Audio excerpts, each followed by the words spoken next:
Jika melihat ada sosok wanita berdiri tepat di sebelah tempat tidur anak laki-lakinya. Dan jika juga melihat sosok itu sangat tinggi, mungkin sekitar ada 2 meter tingginya wanita itu. Assalamualaikum warahmatullahi wabarakatuh. Balik lagi teman-teman di channel Jagat yang Lembut. Apa kabar teman-teman semua? Semoga teman-teman semua yang menonton video ini setia di channel Jagat yang Lembut, selalu ditambah rezekinya oleh Allah Subhanahu wa taala sebanyak mungkin, dimudahkan segala hajatnya, dipercepat segala hajatnya pada kita semua oleh Allah Subhanahu wa taala.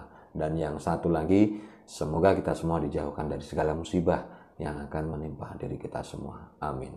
Oke, pada kesempatan kali ini saya ingin menceritakan kisah horor dari sahabat Jagat yang Lembut yang berasal dari kota B. Kota ini masih bersebelahan dengan ibu kota Jakarta. Dan sebut saja namanya Mbak Cika. Seperti apa kisahnya? Tapi sebelum teman-teman menonton videonya, teman-teman jangan lupa like, komen, dan subscribe di channel ini agar teman-teman tidak ketinggalan kisah horor di channel Jagat yang Lembut. Dan buat teman-teman yang lain yang ingin berbagi kisah horornya seperti Mbak Cika, teman-teman juga bisa mengirim pesan ke email saya yang saya taruh di deskripsi. Nanti saya akan menceritakan kisah horor teman-teman di channel Jagat yang Lembut. Oke, seperti apa kisah horornya? Mari kita mulai kisahnya. Jagat yang Lembut awe.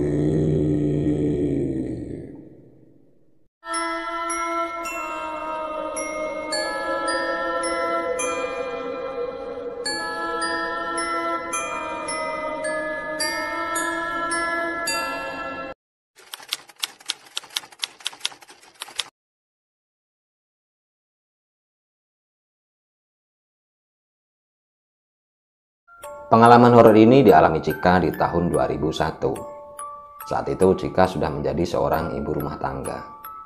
Cika menikah dengan suaminya sudah sekitar 8 tahun. Sebut saja nama suaminya Sandy. Dan selama 8 tahun itu mereka berdua menjalani rumah tangganya. Mereka berdua dikaruniai 2 anak. Anak pertamanya perempuan. Dia sudah berumur 7 tahun. Anak keduanya laki-laki. Dia baru berumur 10 bulan. Selama 8 tahun itu mereka menjalani rumah tangga. Memang mereka masih tinggal di rumah orang tuanya Cika, karena mereka berdua belum mempunyai uang untuk membeli rumah sendiri. Nah, saat itu suaminya bekerja sebagai seorang karyawan di salah satu perusahaan simpan pinjam di kotanya. Tapi selama 8 tahun itu juga Cika juga sedikit demi sedikit menabung. Dia mengumpulkan uang dari hasil gaji suaminya. Dan selama 8 tahun itu, Cika merasa kalau uang yang dia simpan atau dia tabung sepertinya sudah cukup untuk membeli rumah baru. Setelah itu Cika pun ngomong sama Sandy kalau uang yang dia simpan atau dia tabung sepertinya sudah cukup untuk membeli rumah. Dan Cika meminta sama Sandy untuk mencari kabar atau info kalau ada orang yang jual rumah. Karena Cika sudah bilang seperti itu dan pesan sama Sandy seperti itu, saat bekerja, Sandy pun ngobrol sama teman-temannya. Sandy ini cerita sama teman-temannya kalau dia lagi mencari rumah. Sandy pun juga minta tolong sama teman-temannya, nanti kalau mendengar ada orang yang jual rumah, Sandy minta tolong sama teman-temannya agar teman-temannya ini ngabari Sandy. Sekitar 1 minggu Sandy menunggu kabar dari teman-temannya. Akhirnya ada salah satu temannya yang memberi kabar sama Sandy kalau ada orang yang jual rumah dengan harga yang sangat murah. Mendengar kabar dari temannya, Sandy pun langsung memberitahu istrinya. Nah, saat Cika diberitahu sama suaminya, Cika ini udah nggak sabar ingin melihat rumah itu. Dan saat Sandy libur kerja, Cika langsung mengajak Sandy mengecek rumahnya. Nah, saat sampai di rumah itu, Cika langsung suka melihat rumahnya. Karena Cika melihat rumah itu lumayan luas. Terus lokasinya juga sepi karena jauh dari tetangga. Mungkin jarak antara rumah itu dengan rumah tetangganya ada sekitar 50 meter. Nah, saat itu Cika berpikir nanti kalau rumah ini jadi dibeli sama Sandy, saat tinggal di rumah itu pasti Cika akan merasa tenang karena jauh dari keramaian. Akhirnya Cika pun ngomong sama suaminya kalau rumah ini dibeli saja, karena lokasinya juga lumayan luas, terus lumayan tenang juga. Karena Sandy melihat istrinya yang sepertinya langsung tertarik dengan rumah itu, Sandy pun menuruti permintaan istrinya, dan akhirnya rumah itu pun dibeli sama Sandy. Tapi rumah itu nggak langsung ditempati, karena Sandy melihat rumah itu sepertinya sudah lama ditinggalkan dan nggak ditempati. Jadi pasti banyak barang yang sudah lapuk atau yang sudah rusak. Dan Sandy berniat merenovasi dulu rumah itu. Singkat cerita, sekitar 5 bulan rumah itu direnovasi, akhirnya jadi. Nah, Cika akhirnya juga pindah ke rumah itu. Di pagi itu, saat Cika ini pertama kali pindah ke rumah itu, saat Cika masuk ke rumah itu sambil menggendong anak laki-lakinya yang masih kecil, tiba-tiba anaknya Cika ini langsung menangis. Cika ini bingung loh, kenapa kok tiba-tiba anaknya nangis. Tapi saat itu Cika masih berpositif thinking, mungkin anaknya belum terbiasa dengan rumah yang akan dia tempati. Dan saat itu Cika nggak jadi masuk ke rumah itu, dia mengajak main anaknya ini di teras rumahnya. Sekitar 20 menit Cika bermain dengan anak laki-lakinya di depan rumah. Cika pun mengajak lagi masuk anaknya. Dan saat diajak masuk, anak laki-lakinya ini udah nggak nangis lagi. Setelah itu Cika pun membantu suaminya merapikan barang-barang yang dibawa pindah. Dan saat itu anak laki-lakinya disuruh menggendong kakaknya, yaitu anak perempuannya Cika. Sampai di sore harinya terdengarlah adzan maghrib, dan saat itu Cika istirahat merapikan barang-barangnya. Nah, saat Cika ini lagi istirahat, tiba-tiba anak perempuannya ini cerita sama Cika kalau tadi sekitar jam 5 sore anak perempuannya ini melihat ada anak perempuan yang berdiri di depan pintu. Tapi wajah anak itu sangat menyeramkan, karena anaknya Cika ini melihat wajah anak itu sangat pucat. Saat anaknya Cika cerita seperti itu, tiba-tiba bulu kuduknya Cika ini naik semua. Dan saat Sandy mendengar cerita anaknya, Sandy ini menjawab kalau mungkin anak itu adalah anak tetangganya. Karena kita orang baru di rumah ini, makanya anak itu nggak berani nyapa, dia cuma diam aja. Setelah adzan maghrib itu sudah selesai, Cika dan suaminya pun meneruskan merapikan barang-barangnya. Dan sampai sekitar jam setengah 9 malam, akhirnya barang-barang di rumah itu sudah tertata rapi. Setelah semuanya sudah selesai, Cika dan suaminya pun duduk dan ngobrol-ngobrol di rumah itu. Saat itu memang kedua anaknya sudah tidur. Nah, karena Cika dan suaminya saat itu sudah sangat kecapean, saat ngobrol-ngobrol ini nggak terasa, mata mereka berdua ini beliut ngantuk mereka. Dan nggak terasa, satu demi satu, Cika dan suaminya itu tertidur.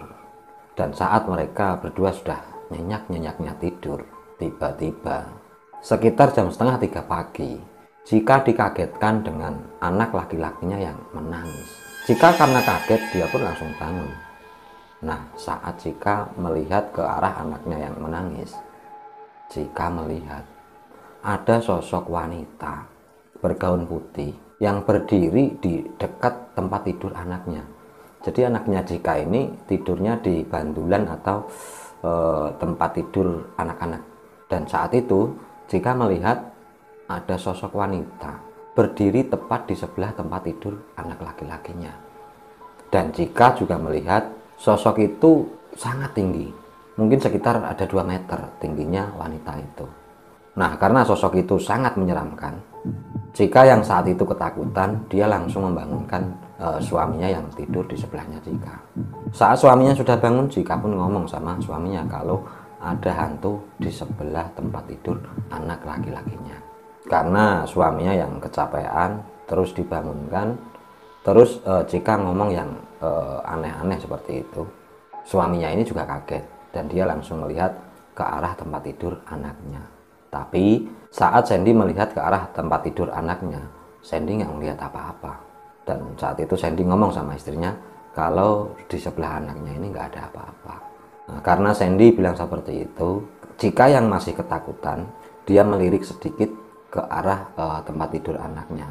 Dan benar, ternyata di sebelah tempat tidur anaknya ini nggak ada apa-apa. Tapi anaknya ini masih menangis. Nah, karena tadi Cika melihat sosok wanita itu, Cika langsung mengambil anak laki-lakinya dan ditidurkan di tengah antara Cika dan suaminya. Dan anak perempuannya ditidurkan di belakangnya Cika. Nggak lama anak itu dipindahkan, ternyata anak laki-lakinya ini langsung diam.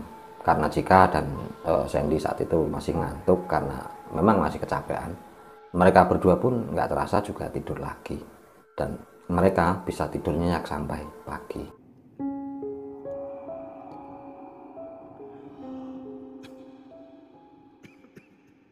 Di pagi harinya setelah Cika ini bangun, Cika pun memasak, menyiapkan sarapan untuk suaminya. Nah, saat Cika ini masih di dapur sedang memasak, tiba-tiba Cika dikagetkan dengan teriakan suaminya yang sangat keras. Karena Cika kaget, Cika pun lari masuk ke kamar. Dan saat sampai di dalam kamar, Cika melihat Sandy atau suaminya ini yang seperti orang ketakutan. Cika pun tanya saat itu sama suaminya, kenapa kok teriak? Dan gak tahu kenapa, sepertinya suaminya ini gak jujur. Suaminya ini menjawab kalau nggak ada apa-apa. Dan kata suaminya, tadi saat dia mau masuk ke kamar mandi, dia melihat ada tikus di lantai. Saat itu sebenarnya Cika nggak percaya dengan apa yang dikatakan suaminya. Tapi saat Cika ini mau tanya lagi, Sandy ini sudah buru-buru masuk lagi ke kamar mandi. Dan akhirnya Cika pun nggak jadi tanya, dia langsung ke dapur lagi. Setelah suami dan anak perempuannya ini sudah selesai sarapan, suaminya pun berangkat bekerja dan sambil mengantarkan anak perempuannya berangkat ke sekolah. Dan di saat itu yang berada di rumah itu cuma Cika dan anak laki-lakinya. Nah, saat suaminya Cika ini sudah berangkat kerja, nggak tahu kenapa Cika yang berada di rumah itu cuma berdua dengan anak laki-lakinya. Perasaan Cika ini nggak tenang. Cika merasa setiap Cika melangkah kemanapun di dalam rumah itu, Cika merasa seperti ada orang yang melihat ke arah Cika. Tapi saat Cika melihat ke arah orang itu, Cika nggak melihat apa-apa. Dan sampai sekitar jam 11 siang, tiba-tiba anak laki-lakinya ini nangis lagi. Dan nggak lama anak laki-lakinya ini nangis, Cika mendengar pintu rumahnya diketuk orang. Karena anak laki-lakinya ini nangis lagi, dan Cika juga mendengar ada orang yang mengetuk pintu di depan. Sambil menggendong anaknya, Cika pun membuka pintu itu. Dan saat pintu itu dibuka, Cika melihat suaminya yang sudah pulang. Cika pun kaget, loh, kok jam segini suaminya sudah pulang? Padahal biasanya kan sore. Cika pun tanya sama sosok suaminya itu. Cika saat itu bertanya, loh kenapa kok jam segini sudah pulang? Dan saat itu suaminya dengan nada yang berbeda, tingkah yang berbeda, suaminya ini menjawab, kalau tadi ada barang yang ketinggalan di rumah. Setelah menjawab seperti itu, sosok suaminya ini masuk ke dalam kamarnya Cika. Dan saat itu anak laki-lakinya ini gak mau berhenti nangisnya. Nah, sekitar 15 menit sosok suaminya ini masuk ke dalam kamar. Cika ini merasa aneh, kok nggak kunjung keluar? Katanya tadi ada barang yang ketinggalan, masa nggak ketemu? Karena Cika penasaran, Cika pun masuk ke kamarnya. Tapi saat Cika membuka pintu kamarnya, tiba-tiba Cika melihat ada sosok pocong yang berdiri tepat di depan pintu di dalam kamarnya. Melihat pocong itu, Cika yang ketakutan, dia langsung pingsan seketika itu juga. Cika nggak tahu apa yang terjadi lagi dengan anak laki-lakinya. Nggak tahu berapa lama Cika ini pingsan, lirih-lirih Cika mendengar suara anak perempuannya yang menangis dan menyuruh Cika untuk bangun. Dan Cika saat itu dengan keadaan masih lemas, Cika pun membuka matanya. Dan saat Cika membuka mata, Cika melihat anak perempuannya sudah duduk di sebelahnya Cika. Karena Cika sudah mulai sadar, Cika pun langsung teringat dengan anak laki-lakinya. Dia langsung bangun dan dia langsung mencari anaknya. Tapi saat Cika ini bangun, jika melihat ada sosok ibu-ibu yang umurnya sekitar 60 tahun yang sedang menggendong anak laki-lakinya, dan jika melihat anak laki-lakinya sudah tertidur digendong sosok ibu-ibu itu. Karena jika melihat anaknya yang sudah tidur digendong sama sosok ibu-ibu itu, jika pun merasa sedikit tenang. Dan gak lama jika ini sadar, ternyata suaminya jika atau Sandy, dia juga pulang. Saat masuk ke dalam kamar dengan wajah panik, Sandy ini tanya sama Jika, kenapa kok tadi dia bisa pingsan. Nah, saat Sandy tanya seperti itu, Jika langsung ingat tentang apa yang tadi dia lihat. Jika pun langsung ingin cerita sama suaminya, tapi saat Jika ingin cerita pada suaminya, tiba-tiba sosok ibu-ibu itu menyaut kata-kata Jika saat Jika mau cerita sama suaminya. Ibu-ibu itu menyaut kata-kata Jika dengan bahasa,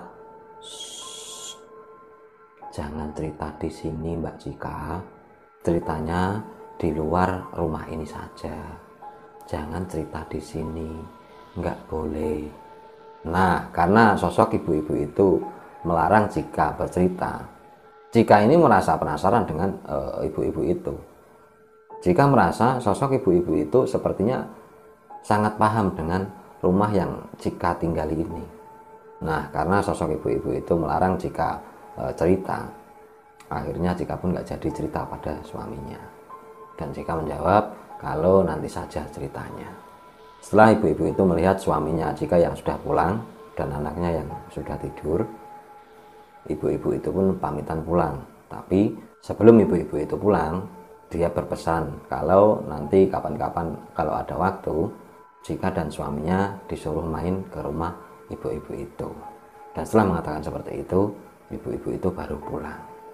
Di sore harinya sekitar habis maghrib, Jika dan suaminya pun berniat bersilaturahim ke rumah ibu-ibu itu.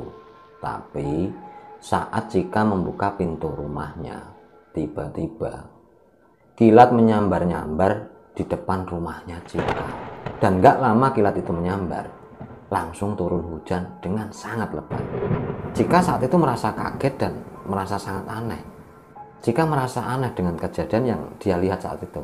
Karena Jika merasa tadi sore kan cuaca sangat cerah, tapi kok baru Jika membuka pintu rumahnya, tiba-tiba langsung hujan lebat. Nah, karena tiba-tiba hujan, akhirnya Jika dan suaminya pun mengurungkan niatnya yang mau silaturahim ke rumah ibu-ibu itu. Dan setelah itu Jika pun berniat ingin silaturahim ke rumah ibu-ibu itu besok sore saat suaminya Jika sudah pulang kerja. Setelah itu mereka semua pun masuk ke kamarnya lagi. Saat di dalam kamar, suaminya ini masih tanya sama Jika tentang kenapa kok tadi siang Jika ini bisa pingsan.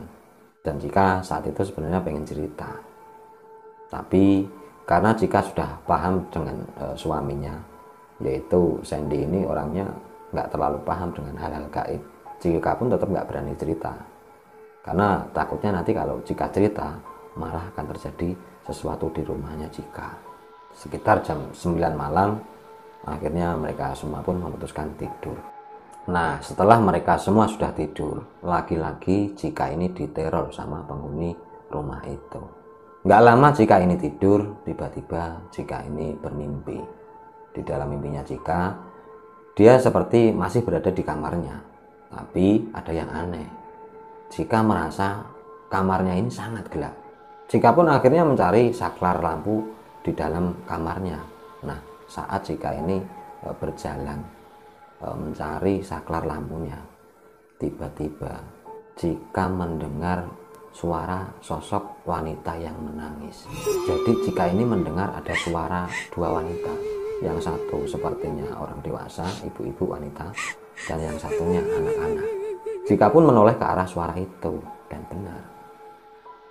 Jika melihat ada sosok ibu-ibu yang berpakaian seperti ibu-ibu zaman dulu, pakai kemben tapi terus pakai baju yang serawang-serawang gitu. Dia sambil kepalanya ditaruh di atas tangan, dia nangis. Dan Jika juga melihat sosok anak-anak itu berdiri di sebelah sosok ibu-ibu itu. Sosok anak-anak itu sambil mengelus kepala sosok ibu-ibu itu meminta agar ibu-ibu itu jangan nangis lagi. Nah, nggak lama jika melihat kedua sosok itu tiba-tiba diam. Sosok ibu-ibu itu langsung berhenti menangis. Dan sosok anak kecil itu juga diam, nggak ngelarang sosok ibu-ibu itu menangis lagi. Tapi nggak lama kedua sosok itu diam. Tiba-tiba dari belakang kedua sosok itu, jika melihat ada sosok pocong yang terbang pelan-pelan mendekati kedua sosok itu. Jika juga melihat sosok pocong itu sangat besar sekali. Jika merasa sosok pocong itu seperti raksasa. Terus dalam bungkusan di kepalanya itu cuma gelap, nggak terlihat apa-apa. Nah, yang lebih menakutkan lagi buat Jika, kedua sosok itu antara sosok anak perempuan dan sosok ibu-ibu itu. Sosok ibu-ibu itu langsung berdiri. Dan saat sosok pocong itu masih berjalan pelan-pelan atau terbang pelan-pelan, kedua sosok antara sosok ibu-ibu dan sosok anak perempuan ini juga berjalan mengikuti di belakang sosok pocong itu. Dan yang lebih mengagetkan Jika lagi, Jika melihat ketika sosok itu berjalan pelan-pelan mendekati ke arah anak laki-lakinya Jika. Jika saat itu langsung panik karena melihat ketika sosok itu mendekati anak laki-lakinya. Dan Jika akhirnya lari mendekati anaknya karena Jika ingin melindungi anaknya. Tapi saat Jika lari mendekati anak laki-lakinya, kedua sosok antara ibu dan anak perempuan itu memegang tangannya Jika. Dan nggak tahu kenapa Jika ini nggak bisa melepas dari pegangan kedua sosok itu. Dan Jika masih melihat sosok pocong itu berdiri tepat di atas dada anaknya Jika. Dan nggak lama sosok pocong itu berdiri, sosok pocong itu langsung menindih pakai kakinya ke arah dada anaknya Jika. Dan seketika sosok pocong itu menindih dada anak laki-lakinya Jika, nggak lama kemudian anaknya Jika dari mulutnya mengeluarkan darah. Jika yang melihat anaknya yang disakiti sama sosok pocong itu, Jika ini terus berontak, tapi tetap Jika ini nggak bisa melepaskan pegangan kedua sosok itu. Karena Jika sudah nggak kuat lagi melihat anaknya yang seperti itu kan, Jika saat itu teriak sekencang-kencangnya. Dan saat Jika ini teriak, Jika langsung terbangun dari tidurnya. Dan saat Jika bangun, Jika melihat jam di kamarnya menunjukkan sekitar jam 2 malam. Karena Jika masih ingat dengan mimpi yang dia alami tadi, Jika pun langsung memeluk tubuh anak laki-lakinya. Tapi saat Jika memeluk tubuh anaknya, Jika merasa badan anaknya ini sangat panas. Jika langsung panik saat itu, karena merasa anaknya ini kok tiba-tiba badannya panas. Dan akhirnya Jika langsung membangunkan suaminya dan meminta agar suaminya mengantarkan Jika dan anaknya ini ke rumah sakit. Saat sampai di rumah sakit, anaknya sudah diperiksa sama dokter. Dokter menyatakan kalau anaknya kena gejala tipes. Dan dokter meminta agar anaknya dirawat dulu di rumah sakit sampai keadaannya atau suhu badannya bisa pulih atau normal lagi. Karena dokter sudah menyatakan seperti itu, akhirnya Jika dan suaminya pun menuruti saran dari dokter.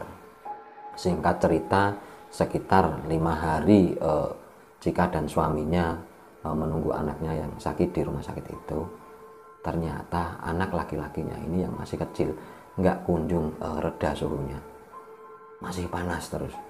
Dan anaknya semakin pucat, nangis terus anaknya di dalam rumah sakit itu.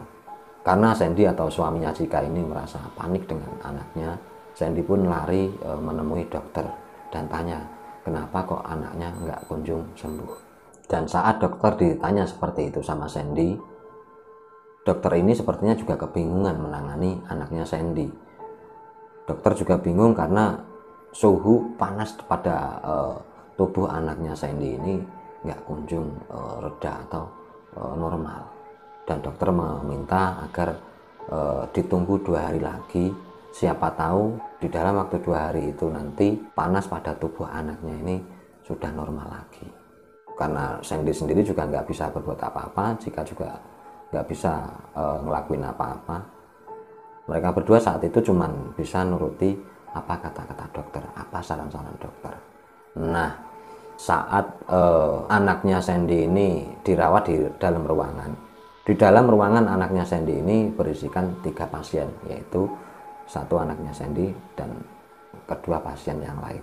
Nah, saat salah satu saudara pasien di sebelah anaknya Sandy ini menengok atau menjenguk saudaranya yang satu ruangan dengan anaknya Sandy ini, tiba-tiba ada sosok bapak-bapak yang sepertinya penasaran dengan anaknya Sandy. Sosok bapak-bapak itu terus melirik ke arah anaknya Cika. Nah, nggak lama sosok bapak-bapak ini ngobrol dengan saudaranya yang dirawat di ruangan itu. Tiba-tiba bapak-bapak itu mendekati Cika dan suaminya. Dan sosok bapak-bapak itu seperti basa-basi, dia menanyakan tentang penyakitnya anaknya Cika. Karena Cika diberitahu dokter kalau anaknya sakitnya gejala tipes, Cika pun ya menjawabnya ya kalau anaknya sakit karena gejala tipes. Nah, saat Cika menjawab seperti itu, sosok bapak-bapak itu tersenyum. Dia mengatakan dengan kata-kata yang mengagetkan buat Cika dan suaminya. Sosok bapak-bapak itu mengatakan kalau anak laki-lakinya ini sebenarnya bukan sakit gejala tipes, tapi ada makhluk gaib yang mengikuti anak laki-lakinya, yang nempel pada anak laki-lakinya. Dan sosok bapak-bapak itu juga mengatakan mau 1 tahun anak laki-lakinya ini dirawat di rumah sakit ini, nggak bakalan dia bisa sembuh. Nah, karena sosok bapak-bapak itu mengatakan seperti itu, Cika ini sambil menangis, dia meminta pencerahan dari sosok bapak-bapak itu. Nah, seketika itu sosok bapak-bapak itu langsung mendekati tubuh anak laki-lakinya. Dan sosok bapak-bapak itu saat mendekati anak laki-lakinya, dari dalam saku jaketnya sosok bapak-bapak itu mengeluarkan tasbih. Nah, saat tasbih itu sudah dikeluarkan, nggak tahu apa yang dilakukan sosok bapak-bapak itu. Dia seperti memilah-milih biji tasbihnya. Nah, nggak lama biji tasbih itu sudah didapat. Tasbih itu langsung dipotong, pokoknya diputus. Dan setelah tasbih itu sudah terputus, sosok bapak-bapak itu meminta salah satu benang pada jilbabnya Cika. Setelah Cika sudah memberikan benang itu, bapak-bapak itu sepertinya seperti membuat gelang kecil untuk anaknya. Dan gelang itu terbuat dari 3 biji tasbih dari bapak-bapak itu. Setelah gelang itu sudah jadi, sosok bapak-bapak itu langsung memasukkan gelang ke tangan anaknya. Setelah memasukkan gelang itu, sosok bapak-bapak itu mengatakan, sudah mas, mbak, insya Allah anak kamu besok bisa pulang. Tapi saya pesan kamu secepatnya pindah dari rumah kamu. Setelah mengatakan seperti itu, sosok bapak-bapak itu langsung pamitan sama Cika dan Sandy. Bapak-bapak itu mengatakan kalau dia mau membayar administrasi saudaranya. Sebenarnya saat itu Sandy masih pengen ngobrol dengan sosok bapak-bapak itu, karena Sandy penasaran dengan apa yang dikatakan oleh bapak-bapak itu. Tapi karena Sandy takut mengganggu bapak-bapak itu, Sandy pun nggak jadi ngobrol dengan sosok bapak-bapak itu. Tapi ternyata apa yang dikatakan bapak-bapak itu benar. Di malam harinya, suhu panas pada anaknya Sandy ini benar-benar turun. Dia melihat anaknya yang sudah tertawa lagi dan mau bermain lagi. Pokoknya nggak terlihat seperti orang yang habis sakit. Dia seperti biasa saat dia sehat. Nah, karena Cika dan Sandy melihat anaknya yang sepertinya sudah sehat, Cika meminta Sandy untuk memberitahu dokter tentang keadaan anaknya. Nah, ternyata saat dokter mengecek anaknya Cika, dokter menyatakan kalau anaknya sudah sembuh dan besok pagi anaknya boleh dibawa pulang. Di pagi harinya, Cika dan suaminya pun membawa anak laki-lakinya pulang ke rumah. Tapi saat di dalam perjalanan itu, Cika masih teringat dengan kata-kata sosok bapak-bapak itu. Cika masih bingung kenapa kok dia disuruh secepatnya pindah dari rumah yang baru dia beli. Padahal kan Cika lagi nyeneng-nyenenginya mempunyai rumah itu. Tapi kok sosok bapak-bapak itu menyuruh untuk secepatnya pergi dari rumah yang baru dia beli. Tapi setelah dipikir-pikir, Cika sendiri juga merasa takut tinggal di rumah itu. Karena baru beberapa hari Cika menempati rumah itu, Cika merasakan teror yang luar biasa di dalam rumah itu. Nah, nggak terasa Cika ini masih bingung dengan pikirannya. Tiba-tiba Cika ini sudah sampai di depan rumah. Nah, saat Cika mau masuk ke dalam rumahnya, Cika ini merasa sangat berat kakinya melangkah masuk ke rumah itu. Karena takutnya akan terjadi apa-apa lagi dengan anaknya. Tapi saat Cika ini masih bimbang mau masuk ke dalam rumah itu atau enggaknya, Cika melihat anak laki-lakinya yang baru pulang dari rumah sakit itu tertawa-tawa sama Cika, yang sepertinya dia ingin menghibur Cika. Karena Cika melihat anaknya yang sepertinya sangat bahagia, akhirnya Cika pun masuk lagi ke rumah itu. Sampai di malam harinya, Cika dan Sandy ini masih bermain dengan anak laki-lakinya. Dan sekitar jam 10 malam, anak laki-lakinya ini sudah tidur. Kakaknya, yaitu anak perempuannya Cika, dia juga sudah tidur. Karena Cika melihat kedua anaknya ini sudah tidur, Cika mengajak ngobrol suaminya di ruang tamu. Cika ini ingin menanyakan kalau kapan suaminya ini akan membeli rumah lagi. Dan saat itu suaminya menjawab kalau dia akan membeli rumah lagi setelah rumah yang dia tempati ini sudah laku terjual. Karena memang suaminya sendiri juga sudah nggak punya uang lagi untuk membeli rumah.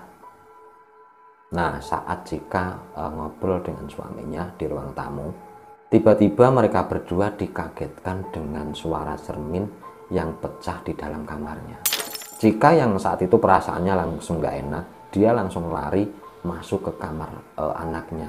Nah, saat Cika sudah masuk ke dalam kamar anaknya, apa yang dilihat Cika? Cika melihat sosok pocong yang sangat besar itu menindih lagi dada anaknya. Karena Cika panik melihat keadaan anaknya, Cika pun teriak menangis, menjerit dia. Suaminya yang mendengar teriakan Cika, jeritan Cika, dia juga lari mendekati Cika. Dan saat suaminya ini mendekati Cika, suaminya juga melihat ada pocong yang sangat besar yang berdiri di atas tempat tidur anak laki-lakinya. Dan gak lama Cika dan suaminya ini melihat sosok pocong itu. Tiba-tiba sosok pocong itu langsung menghilang. Ketika sosok pocong itu hilang, Cika pun langsung lari melihat keadaan anaknya. Tapi saat Cika melihat keadaan anaknya, Cika melihat anak laki-lakinya wajahnya sudah membiru. Dan dari mulut anak laki-lakinya ini mengeluarkan darah lagi.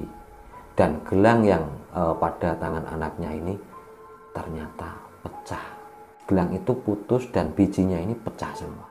Nah, karena Cika melihat kondisi anaknya yang seperti itu, Cika ini menangis sejadi-jadinya. Dan saat itu suaminya yang juga panik, dia mengecek nadi anaknya. Dan suaminya ini mengatakan kalau anak laki-lakinya sudah meninggal.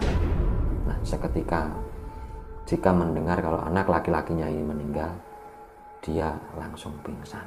Setelah Cika ini sadar dari pingsannya dan membuka matanya, Cika melihat kalau dia saat itu sudah berada di rumah orang tuanya Cika. Dan Cika juga melihat banyak orang yang datang ke rumahnya Cika. Nah, saat itu Cika langsung ingat kalau anaknya meninggal. Dan pastinya orang-orang yang datang ke rumah orang tuanya Cika ini pasti orang yang takziah.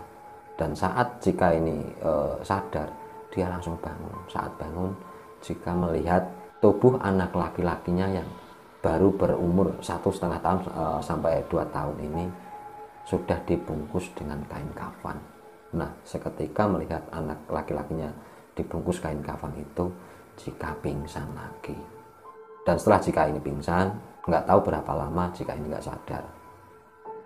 Ternyata Cika sempat depresi sekitar 5 bulan. Dan selama depresi 5 bulan itu memang pelan-pelan Cika mulai sembuh. Nah, saat Cika ini sembuh, Cika pun tanya pada suaminya yaitu Sandy tentang rumahnya apakah sudah dijual atau belum. Nah, saat itu Sandy cerita sama Cika kalau sekitar 2 bulan Cika ini masih depresi karena anak laki-lakinya meninggal, rumahnya Cika ini sudah terjual. Dan sebelum menjual rumah itu, Sandy atau suaminya Cika menyempatkan main ke rumah sosok ibu-ibu yang menolong Cika saat pertama kali Cika pingsan di rumah itu. Dan saat silaturahim ke rumah sosok ibu-ibu itu cerita kalau rumah itu adalah rumah bekas pesugihan, dan penghuni rumah itu ternyata memang benar ada satu anak kecil dan ibu-ibu, dan yang mengambil pesugihan itu adalah suaminya atau yang punya rumah itu, dan yang menjadi pocong di rumah itu adalah suaminya ibu-ibu itu. Karena orang yang berada di rumah itu semuanya sudah meninggal karena karma dia mengambil pesugihan, memang rumah itu nggak ada yang berani mati, karena banyak orang yang mau membeli rumah itu katanya, tapi sebelum mereka menempati di malam harinya dia sering didatangi sama pocong, dan akhirnya orang yang mau membeli rumah itu mereka semua membatalkan membeli rumahnya. Tapi ibu-ibu itu juga bingung kenapa kok Cika dan suaminya ini masih tetap membeli rumah itu. Dan setelah Sandy mendapat cerita dari sosok ibu-ibu itu, Sandy pun langsung menjual rumah itu. Sekitar 2 bulan Cika ini depresi, rumah itu pun terjual. Dan hasil penjualan rumah itu, Sandy memang membeli rumah lagi tanpa sepengetahuan Cika, karena Cika saat itu masih depresi. Tapi sebelum Sandy membeli rumah, Sandy memang karena pengalaman kemarinnya itu sangat buruk, sebelum membeli rumah barunya, Sandy memang mencari informasi tentang rumah yang akan dia beli. Dan dari info masyarakat setempat, rumahnya nggak angker atau rumahnya baik. Dan setelah Sandy cerita seperti itu dengan Cika, ya mungkin sekitar 1 atau 2 bulan, Cika dan suaminya pun dan anak perempuannya akhirnya pindah ke rumah barunya. Dan alhamdulillah sampai sekarang Cika menempati rumahnya itu aman dan dia bisa hidup bahagia lagi dengan anak perempuannya dan suaminya. Dan mungkin cukup sekian dulu kisah horor dari Mbak Cika. Mungkin ada pelajaran yang bisa kita petik dari kisahnya, yaitu seketika kita mau menempati tempat yang baru, kita jangan lupa bahwa ada makhluk yang lain yang mungkin lebih dulu menempati tempat itu. Jadi sebelum menempati tempat yang baru kita akan tempati, jangan lupa mengucapkan salam. Setelah memasuki rumah itu, jangan lupa sering berdoa, sering rumah itu untuk dibuat ibadah. Insya Allah rumah yang kita tempati nanti akan menjadi rumah yang penuh dengan lindungan Allah. Mungkin cukup sekian dulu kisah horor dari channel Jagating Lembut. Banyak salah dalam bertutur kata, mohon maafkan. Assalamualaikum, salam Jagating Lembut.